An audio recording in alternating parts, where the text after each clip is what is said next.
کہ ہر زمانے کا جو اپنے زمانے میں امام نہ پہچانے وہ جاہلیت کی موت مرا. ٹھیک ہے، بالکل پروگرام کے شروع میں جو بات ہوئی ہے میں نے نہیں کی تھی تو آپ نے بات آپ کی نے تھی. کہا یہ صحیح ہے. میں کہہ رہا ہوں صحیح ہے، ابھی بھی میں کہہ رہا ہوں صحیح ہے. تو اسی لیے جب آپ نے اس کو صحیح کہا، اگر آپ کہتے ہیں نہیں میرے نزدیک صحیح نہیں ہے تو میں سوال ہی نہیں کرتا. تو آج کے زمانے کا امام کون ہے اہل سنت؟ آج کے زمانے کا اہل سنت میں امام کون ہے؟ اس وقت پوری دنیا کے اندر کوئی ایسا امام نہیں ہے جس پر امت اجماع کرے. کوئی ایسا امام نہیں ہے.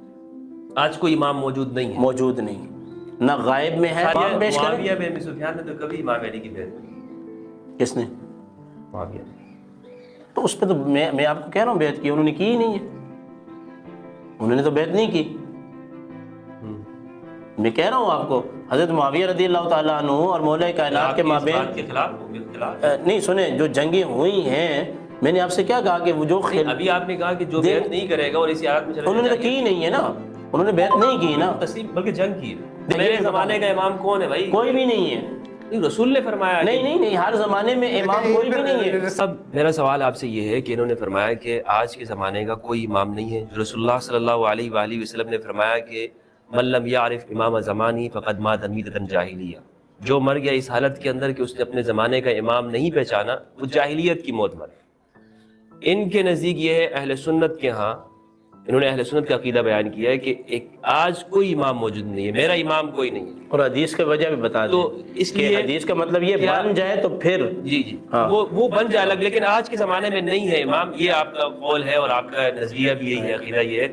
آپ ذرا مجھے بتائیے گا کہ اہل تشیع کے ہاں کیا یہ بات صحیح ہے کہ آج کوئی امام نہیں؟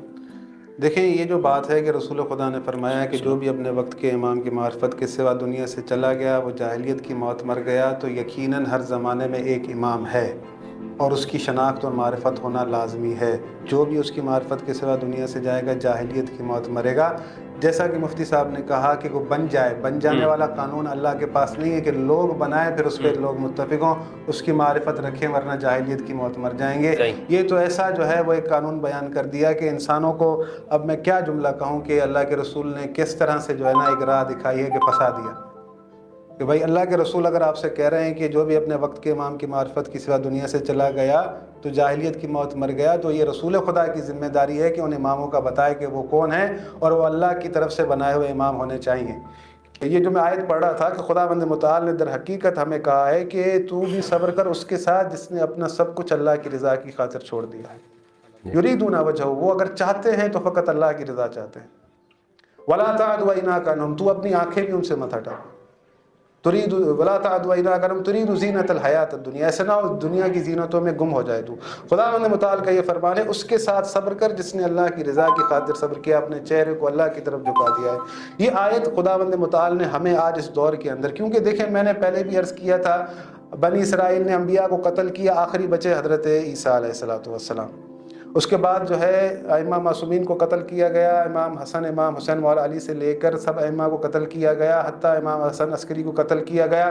خداوند متعال نے امام مہدی کو غیبت میں لے لیا تو ان کی حجت کو، کیونکہ یہ اللہ رب العالمین کا نظام ہے، اللہ رب العالمین جبر سے کوئی چیز نہیں منواتا. وہاں پر اللہ نے حضرت عیسیٰ کو اٹھا لیا اور یہاں اپنی آخری حجت جو بارہویں تھی اس کو اٹھا لیا، پھر دونوں کو ساتھ بھیجے گا.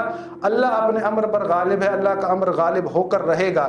اب یہ جو امام موجود نہیں ہے تو خدا ہمیں قرآن نے ایک کرائٹیریا دیا ہے کہ ان کی غیر موجودگی میں ہمیں کیا کرنا ہے، کہ خدا اللہ کے رسول نے خود یہ فلسفہ دیا ہے. میں نے یہ پہلے بھی پروگرام میں اس بات کو واضح کر چکا ہوں، قرآنی آیات سے دلیل دے چکا ہوں کہ رسول خدا کا بتایا ہوا یہ فرمان ہے. ان کی حدیث ہے حضرت عمار یاسر سے کہ رسول خدا نے حضرت عمار سے کہا تھا کہ عمار میرے بعد میرا وسیع جانشین علی ہے، اس کے بعد حسن، اس کے بعد حسین.